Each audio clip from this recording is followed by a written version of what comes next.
Good morning class. बेटा हम आज स्टार्ट करेंगे राजस्थान की रजत बूंदें। ये वितान से लिया है हमने चैप्टर। वितान से सेकंड चैप्टर है। पहला हमने किया था लता मंगेशकर के बारे में, जो था लता मंगेशकर शास्त्रीय गायन के ऊपर था, मतलब भारतीय बेजोड़ गायिका के रूप में उनको जाना जाता है। वो चैप्टर हमने कंप्लीट कर लिया।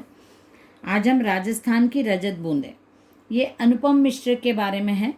अनुपम मिश्र ने लिखा हुआ है। और अनुपम मिश्र का जो वो है लेखक परिचय है, वो हम इसमें देख लेंगे। इनका जन्म वर्धा में हुआ है। वर्धा महाराष्ट्र में है। पर्यावरण संबंधी मुद्दों पर 20 पुस्तकों का लेखन, जिनमें आज भी खरे हैं तालाब और राजस्थान की रजत बूंदें विशेष चर्चित है। पर्यावरण संबंधी कई आंदोलनों से न केवल घनिष्ठ रूप से जुड़े हैं, बल्कि लोगों को जागरूक करने के लिए मुहिम भी चलाई। सन 1977 से गांधी शांति प्रतिष्ठा के पर्यावरण कक्ष से संबद्ध, ये इनके बारे में, अनुपम मिश्र के बारे में दिया हुआ है यहाँ पे।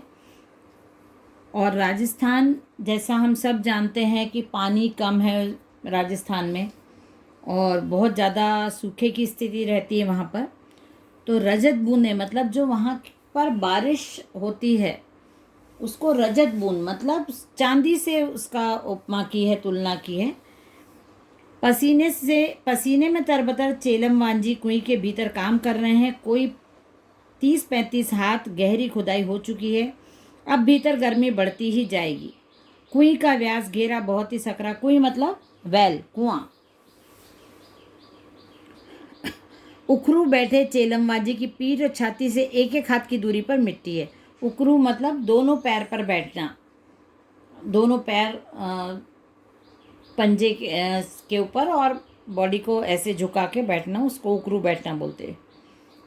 इतनी सकरी जगह में खोदने का काम कुल्हाड़ी या फावड़े से नहीं हो सकता। खुदाई यहाँ बसौली से की जा रही है। बसौली छोटी डंडी का छोटे फावड़े जैसा औजार होता है। नुकीला फल लोहे का, फल मतलब जो जिससे आप काम करते हैं लोहे का रहता है, उसको फल बोलते हैं। और बाकी लकड़ी का उसमें पैकिंग लगी रहती है पीछे पकड़ने के लिए। और हत्ता लकड़ी का, हत्ता मतलब जहाँ से अपन पकड़ते हैं उसको। कोई भी औजार को कवर करने के लिए या पकड़ने के लिए जहाँ जो पोर्शन रहता है उसको लकड़ी से कवर करते हैं, उसको हत्ता बोलते हैं। कुएं की गहराई में चल रहे मेहनती काम, वहाँ की गर्मी का असर पड़ेगा। गर्मी कम करने के लिए ऊपर ज़मीन पर खड़े लोग बीच बीच में मुट्ठी भर रेत बहुत जोर के साथ नीचे फेंकते हैं। इससे ऊपर की ताज़ी हवा नीचे फिकाती है और गहराई में जमा दम घोटू गर्म हवा ऊपर लौटती है। ये वहाँ पे काम होता है। ये एक नई बात पता चली कि ऊपर जो खड़े लोग रहते हैं, जितने नीचे जाते हैं, जो खुदाई करने वाले लोग हैं, वो जितने नीचे जाते हैं उनको उतनी ही गर्मी का सामना करना पड़ता है। तो जो ऊपर खड़े हुए लोग रहते हैं वो मुट्ठी भर के रेत फेंकते हैं, जिससे रेत के साथ हवा नीचे जाती है बाहर की, और जो नीचे की गर्म हवा है वो ऊपर आती है। इतने ऊपर से फेंकी जा रही रेत के कण नीचे काम कर रहे चेलमवाजी के सिर पर लग सकते हैं, इसलिए वे अपने सिर पर कांसे, पीतल या अन्य किसी धातु का एक बर्तन टोप की तरह पहने हुए, कोई भी मेटल का बर्तन पहनते हैं जिससे उनको लगे नहीं। यहाँ देखो पिक्चर में ये कुएं का वो रहता है, शेप रहता है जहाँ पे काम करते हैं। इतने नीचे जाके खुदाई कर रहे हैं वो, और ऊपर उन्होंने बर्तन जैसा सिर पर पहना है जिससे उनको मिट्टी लगे नहीं।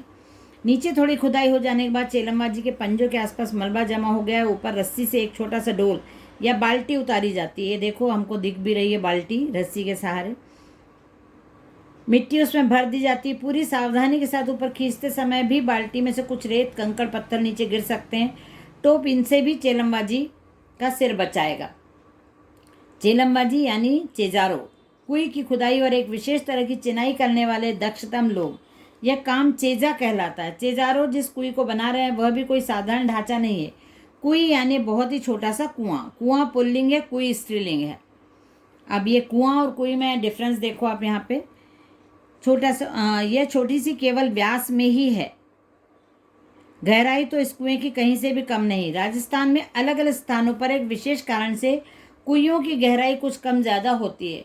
कहीं कहीं ज़्यादा होते हैं गहरे और कहीं कहीं कम होते हैं। उनका कुछ प्रयोजन होता है, कुछ कारण होता है। कुएं एक और अर्थ में कुएं से बिल्कुल अलग है। कुआं भूजल को पाने के लिए बनता है, पर कुएं भूजल से ठीक वैसे नहीं जुड़ती जैसे कुआं जुड़ता है। कुएं वर्षा के जल को बड़ी विचित्र ढंग से समेटती है, तब भी जब वर्षा ही नहीं होती। यानी कुएं में न तो सतह बनने वाला पानी, सतह पर बहने वाला पानी, न भूजल है। यह तो नेति नेति जैसा कुछ पेचीदा मामला है। नेति नेति मतलब धीरे धीरे एक एक बूंद करके इकट्ठा होने वाला पानी।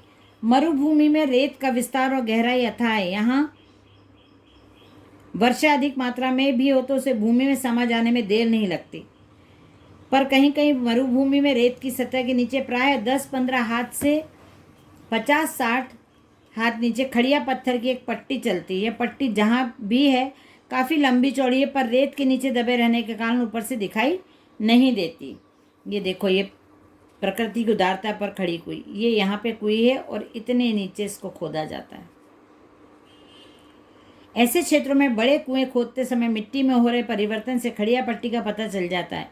बड़े कुएं में पानी और 150-200 हाथ पर निकल ही आता है, पर प्रायः खारा होता है पानी, इसलिए पीने के काम में नहीं आ सकता। बस तब इन क्षेत्रों में कुइयाँ बनाई जाती हैं। पट्टी खोजने में पीढ़ियों का अनुभव भी काम आता है। बरसात का पानी किसी क्षेत्र में एकदम बैठे नहीं तो पता चल जाता है कि रेत के नीचे इससे पट्टी चल रही है। यह पट्टी वर्षा के जल को गहरे खारे भूजल तक जाकर मिलने से रोकती है। ऐसी स्थिति में उस बड़े क्षेत्र में वर्षा पानी भूमि की रेतीली सतह और नीचे चल रही पथरीली पट्टी के अटक कर नमी की तरफ फैल जाता है। तेज पड़ने वाली गर्मी में इन नमी की भाप बनकर उड़ जाने की आशंका रहती है, पर ऐसे क्षेत्रों में प्रकृति की एक और अनोखी उदारता काम करती है। रेत के कण बहुत ही बारीक होते हैं। वे अन्यत्र मिलने वाली मिट्टी के कणों की तरह एक दूसरे से चिपकते नहीं। जहाँ लगाव है वहाँ अलगाव भी होता है। जिस मिट्टी के कण परस्पर चिपकते हैं वे अपनी जगह भी छोड़ते हैं और इसलिए वहाँ कुछ स्थान खाली छूट जाता है। जैसे दोमट या काली मिट्टी के क्षेत्र में गुजरात, मध्य प्रदेश, महाराष्ट्र, बिहार आदि में वर्षा होने के बाद धूप निकलने पर मिट्टी के कण चिपकने लगते हैं और धरती में, खेत और आंगन में दरारें पड़ जाती है। ये तो आप लोगों ने देखा भी होगा कि बारिश होती है तब तक ही गीला रहता है, उसके बाद जब सूखने लगता है, सूर्य प्रकाश पड़ता है तो हमारी धरती में आपने कई जगह देखा होगा दरारें पड़ जाती हैं। ये हमने पेज नंबर 9, 10 और 11 किया है और इसके बाद आगे करेंगे हम इस मतलब राजस्थान के में जो कुएं हैं या कुआं है उनका क्या कारण है, विशेष जगह पर विशेष प्रकार के क्यों होते हैं, ये सब हमको इस पाठ में पता चलेगा। पानी का लेके ही ये पाठ है और राजस्थान में हम जानते हैं पानी कम होता है, तो ये उसके ऊपर बेस्ड है और हम इसको करेंगे अब नेक्स्ट क्लास में। ओके, चलिए बाय एवरीवन।